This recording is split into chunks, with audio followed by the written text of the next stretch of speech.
在外面随便一吃好几十上百的麻辣烫，我们在家里也可以自己做啦。准备自己喜欢吃的食材，我准备了豆芽、土豆、香菇、猪肉丸和鱼丸、葱姜蒜、豆腐和豆皮，一小块火锅底料，还有这个四川豆瓣酱，一包海底捞的花生酱，这个是专门蘸火锅用的，一般的超市都可以买得到。一点纯牛奶，一碗高汤，我这里准备的是鸡汤，当然你也可以用排骨汤。然后我们把葱姜蒜给它切成末，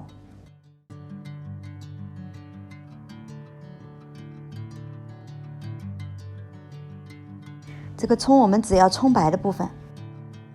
舀一点点这个豆瓣酱出来，给它汤有一点那个红色的红油的颜色就可以了，然后把它剁碎，我们放在火锅底料一起备用。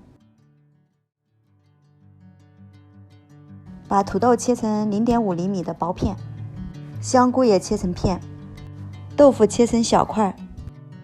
起锅烧油，把葱姜蒜火锅底料那个料汁倒进油里面，用小火煸炒。然后我们加入那一碗高汤，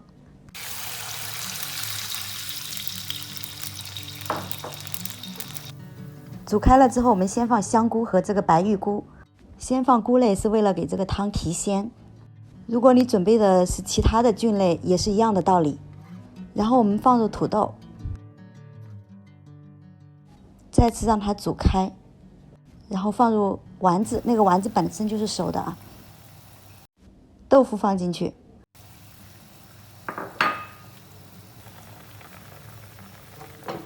豆芽也放进去，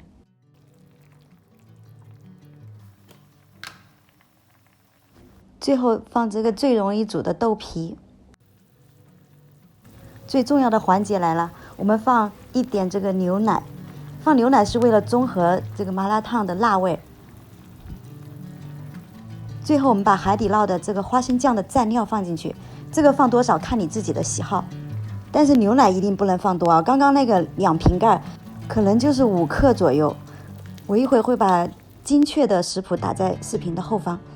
我今天做的是1人份，所以我准备的食材比较少。你如果人多的话，可以放很多其他的食材，像肥牛、金针菇、火锅粉都是常见的搭配食材。最特别的地方就是放牛奶和花生酱，你一定不能说少了这一步，它会让这个汤底更有层次感，然后更爽滑。放一点牛奶让它不是那么辣，跟着我做吧。